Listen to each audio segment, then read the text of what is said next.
Chapter 16, Return. On the 15th of July, Ev and I again stood on the edge of the Amazon interior. My intention to return to La Chorrera was fast becoming fact. My journal begins again as we started down the Putumayo, a name that had by then come to suggest to me an etymology like the whore of illusion. Having left the vicinity of Puerto Leguizamo a few hours ago with our cargo of beer and cattle, we are once again enclosed by and moving through the dream that is the forests and rivers of the Amazon basin. This return, to continue the contemplation of the phenomenon in the pure medium of tropical nature in which we discovered it, marks a dedication to and an immersion in the phenomenon that, I imagine, anyone familiar with the events which overtook us in March finds incredible, and even, perhaps, not without an element of risk.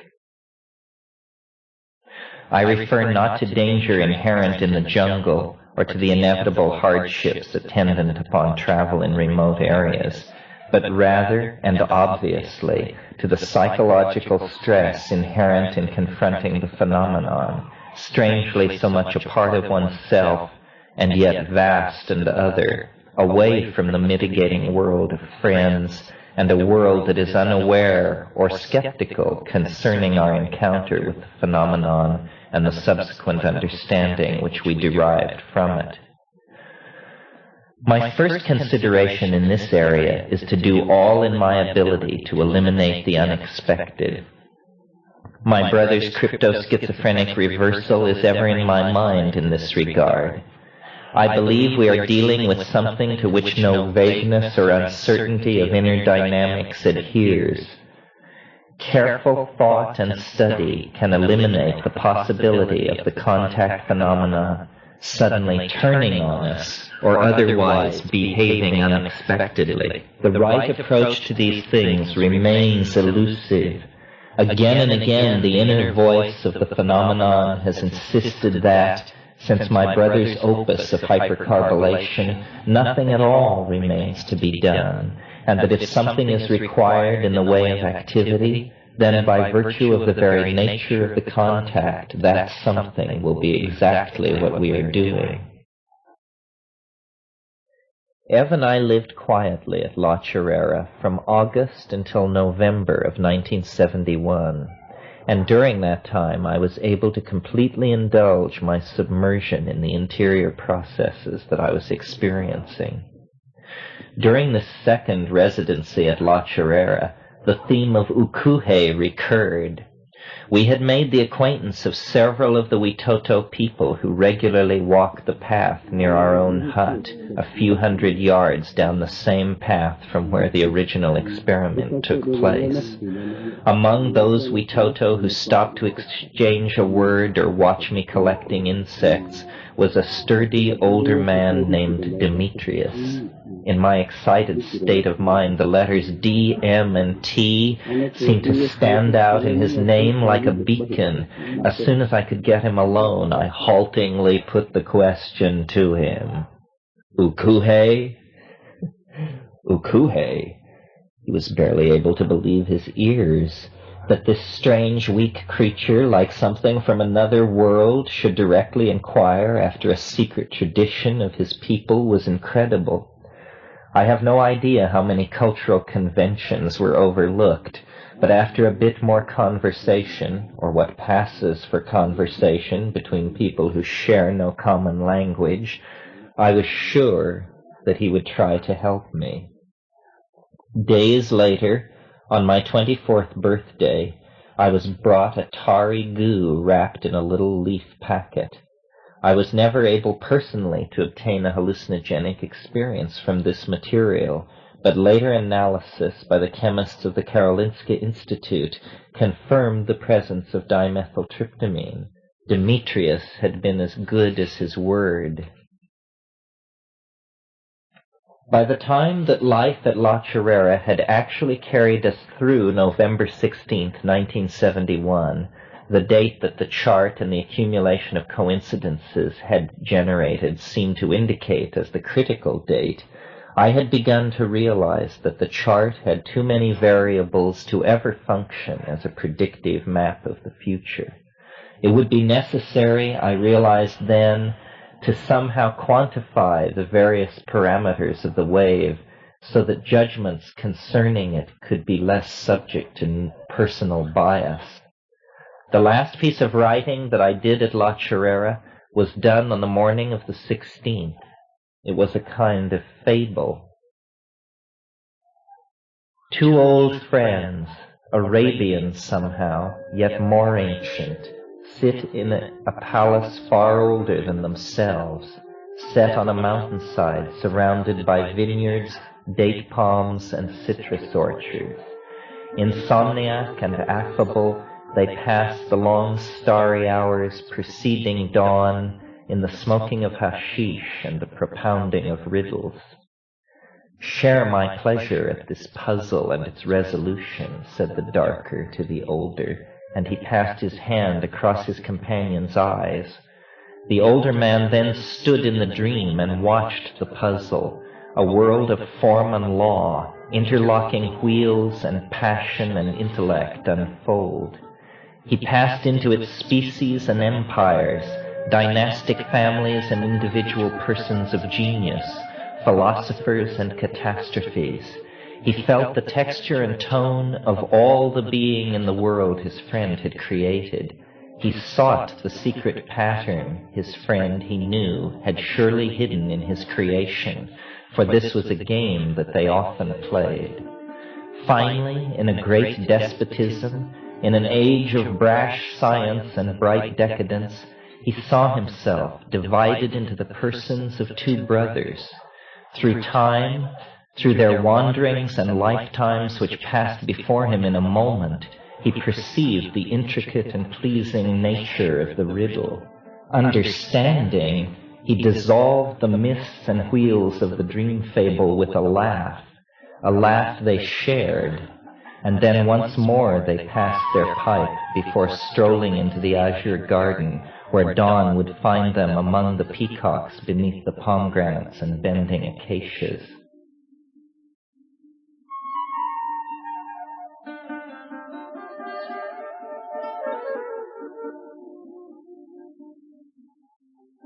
The important thing about the second trip to La Chorrera was that the teaching was more or less continuous, and what it taught after months and months was an idea about time.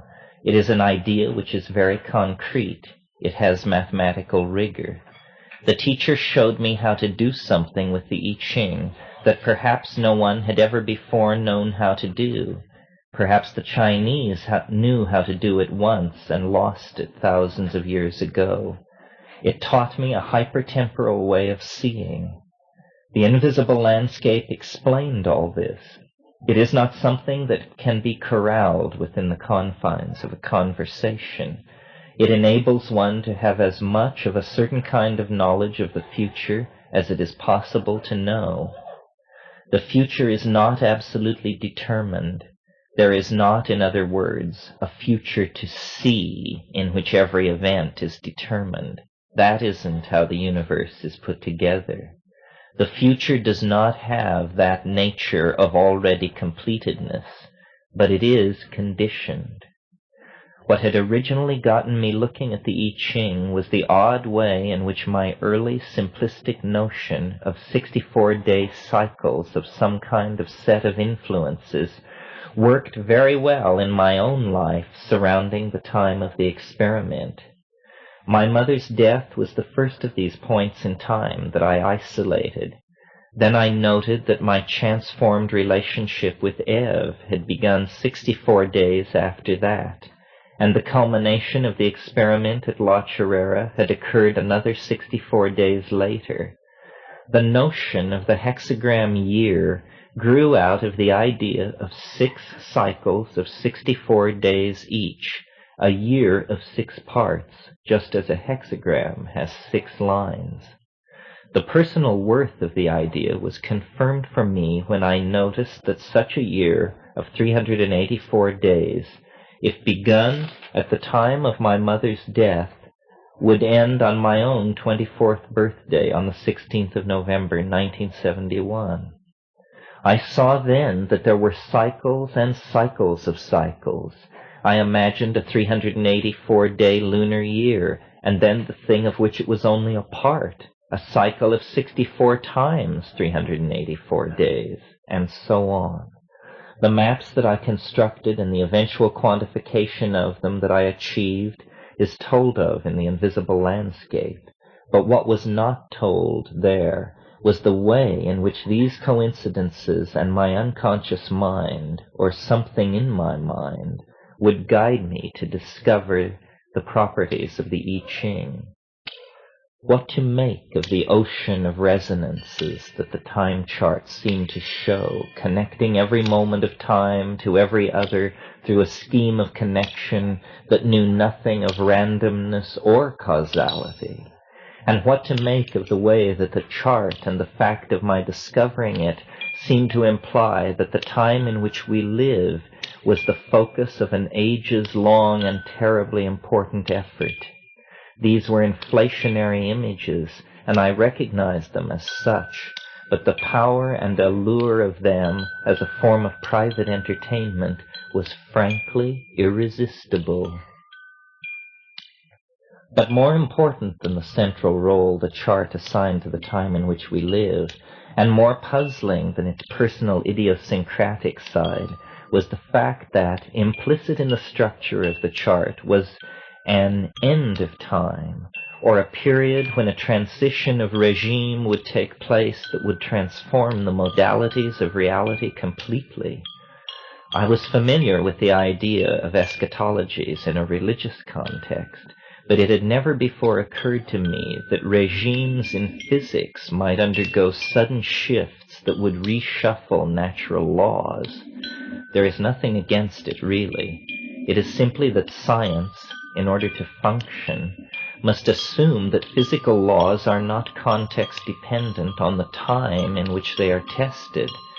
If this were not so, the idea of experiment would have no meaning, since experiments performed at different times might then give different results. Yet the theory that was nightly invading my dreams during those months, and that I was busy elaborating nearly every waking minute, was a theory of unseen parameters operating in time. Parameters symbolized by the hexagrams of the I Ching, but parameters that mold the possibilities offered by the laws of physics and chemistry into the actual realized world that is the integration of the potential possibilities into actual events. It is possible that, in a certain sense, all these states of liberation are nothing more than perfect knowledge of the contents of eternity. That if one knows what is contained in time, from its beginning to its end, you are somehow no longer in time. Even though you still have a body and still eat and do what you do, you have discovered something which liberates you into a kind of all-at-onceness which is very satisfying. There are other satisfactions that arise out of the theory that are not touched on in this formulation. Times are related to each other. Things happen for a reason, and the reason is not a causal reason. It is a reason which in physical terms is a quantum mechanical phenomenon. There is a wave which conditions events on all levels, and this wave is expressed throughout the universe on a number of extremely different, discrete levels. It causes atoms to be atoms, and cells to be cells, minds to be minds, and stars to be stars. In a certain sense, it is a kind of physics, but it is metaphysics with mathematical rigor. What I propose is not a belief in the sense of a religious conviction.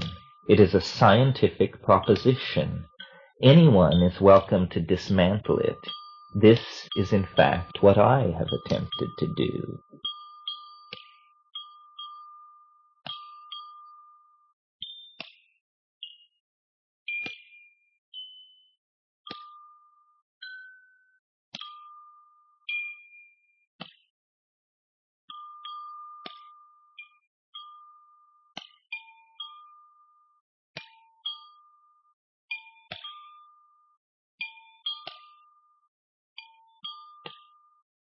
Years after I left the Amazon, I continued to elaborate this theory and to clarify my own understanding of the theory-forming enterprise generally. I succeeded finally in 1974 in completely mathematizing the I Ching time graphs. This made it possible to greatly refine the ideas of what constituted proof or disconfirmation of what the theory contended. My conclusion today on these matters is that the theory of the variable and cyclical nature of novelty's ingression into the world is a truly self-consistent and completely mathematical theory. It is true to itself. It has not been possible to find a bridge between it and normal physics. Such a bridge may be neither possible nor necessary. We may find that normal science indicates what is possible, while the time theory I propose offers an explanation for what is. It is a theory which seeks to explain how, of the things that are possible, some events and things undergo the formality of actually occurring. Therefore, the theory cannot be disproven from without. It can only be disproven by being found inconsistent within itself. Until the I Ching graph was quantified, its way of integrating seemingly meaningless and unrelated factors made it a thing very easy to become psychologically entangled with. Even after the 16th of November 71 came and went with very little shift toward the novel, either in my life or in the world, I continued to propagate the cycles of the chart forward into the future, looking for a date that seemed to have features related to the chart and thus that would be a good candidate for the emergence of a special event. Here is a part of my story that I find most puzzling. After the disconfirmation of November 1971, I looked at other future dates on which the 384-day cycles would end if I continued to assume that the 16th of November 71 was the end of one such cycle.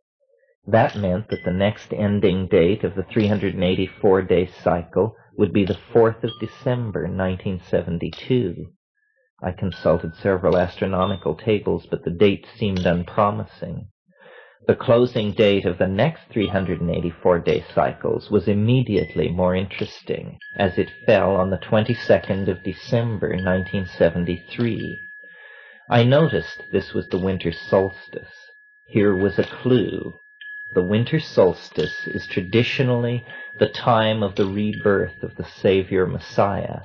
It is a time of pause when there is a shifting of the cosmic machinery. It is also the time of the transition of the sun from Sagittarius to Capricorn. I put no particular stock in astrology, but noted that Dennis is a Sagittarius and Eve a Capricorn. I consulted my star maps and added another coincidence, that where the ecliptic crosses the cusp of Sagittarius and Capricorn at 23 degrees Sagittarius is the very spot to within 1 or 2 degrees where the galactic center is presently located. Over 26,000 years, the galactic center, like all points on the ecliptic, slowly moves through the signs, but now it is on the cusp of Sagittarius and Capricorn on the winter solstice day. This seemed an unusual number of coincidences, and so I pressed my search. Consultation with the almanac of the Naval Observatory brought a real surprise. On the very day that I was searching, 22 December 1973, a total annular eclipse of the sun would occur, and the path of totality would sweep directly across La Chorrera and the Amazon basin. I was dumbfounded. I felt like a person in an eerie novel. This string of clues was actually real.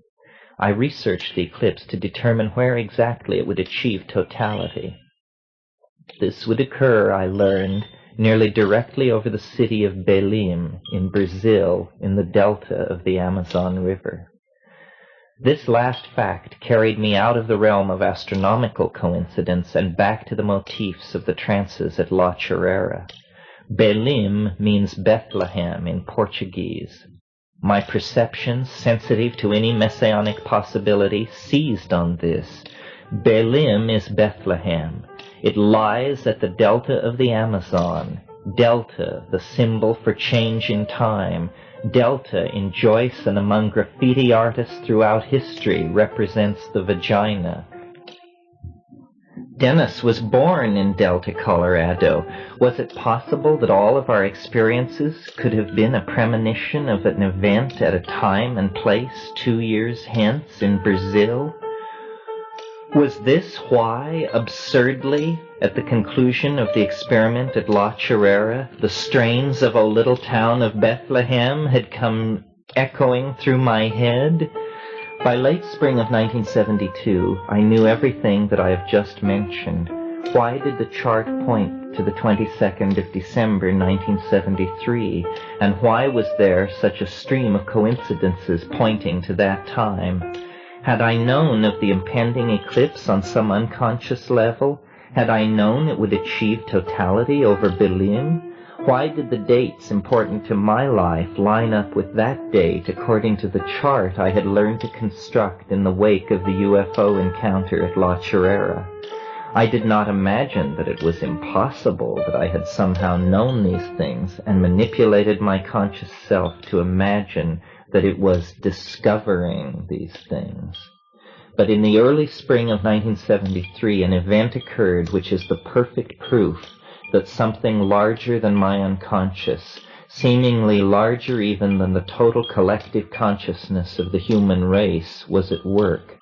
This was the discovery of the comet Kohoutek, supposed to be the largest comet in human history, supposed to dwarf even Halley's Comet. Brightest comet ever headed toward Earth was the headline in the San Francisco Chronicle, and as I scanned the article, I actually let out a shout. The comet would make its nearest approach to the sun on the 23rd of December. A non-periodic comet, unknown to anyone on Earth until early March of 1973, was hurtling toward a rendezvous with the sun within 100 hours of the solstice and the eclipse over the Amazon.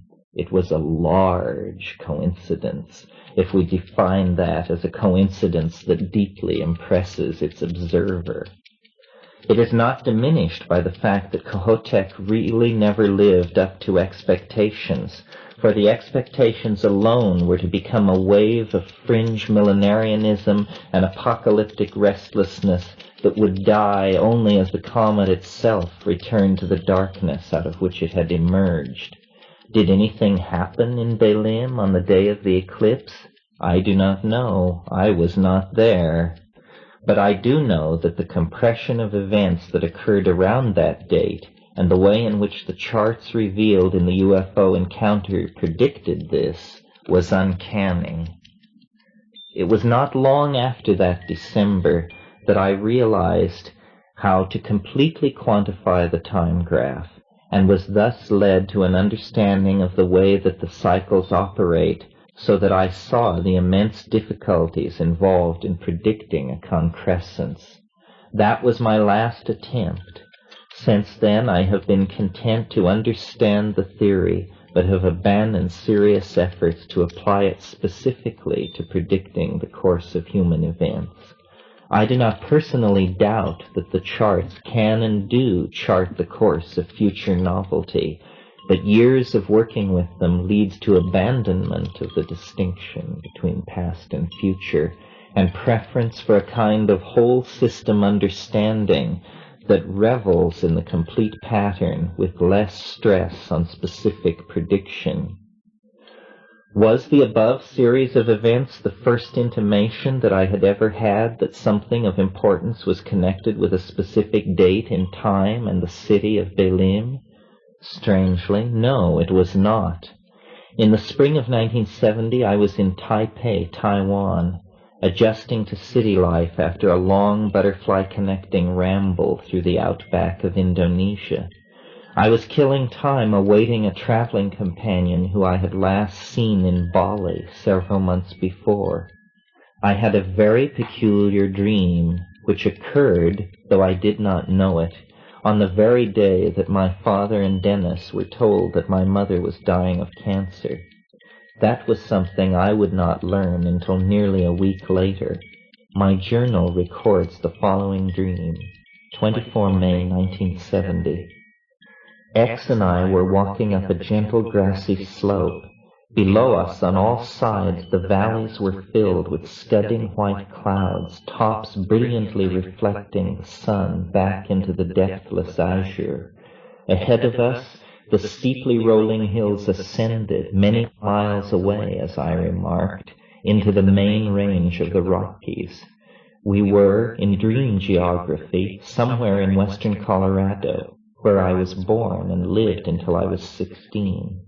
As we continued upward, Herr B, an Indonesian acquaintance, came to meet us wearing white tennis shorts and drew our attention to several small meteorological balloons whose dangling nylon cords had fouled in nearby wind-bent trees, and to our left, upon a crest, deeply dimpled, blazing white, and perhaps 30 feet high, was a large balloon, perhaps 3/4 filled with gas.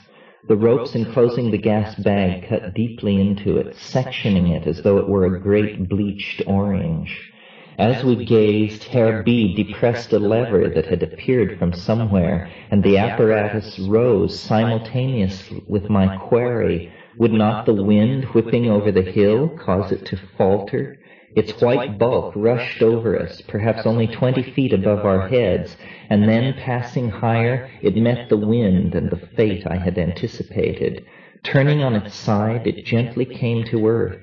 We ran toward it, and other people, the impression was of children, appeared from the opposite direction, also running toward the rippling white of the now deflated machine.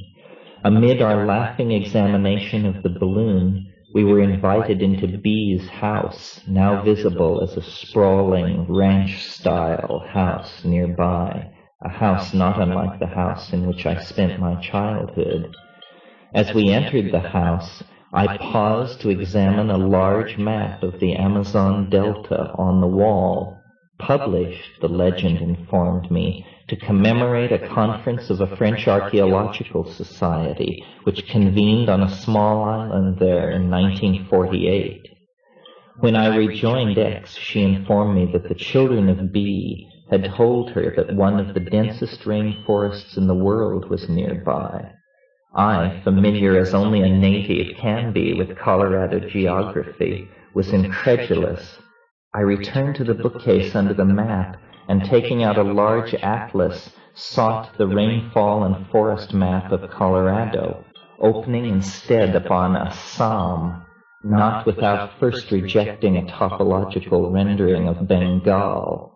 I heard myself say that Shalimar was the logical jumping-off place.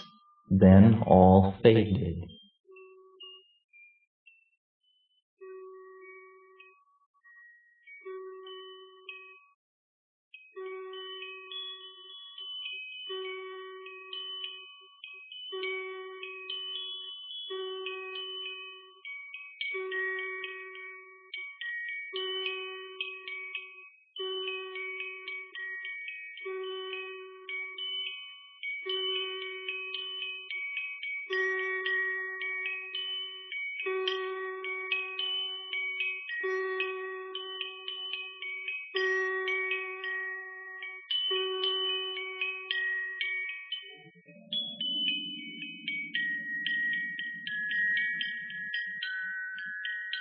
Chapter 17. Say, what does it mean?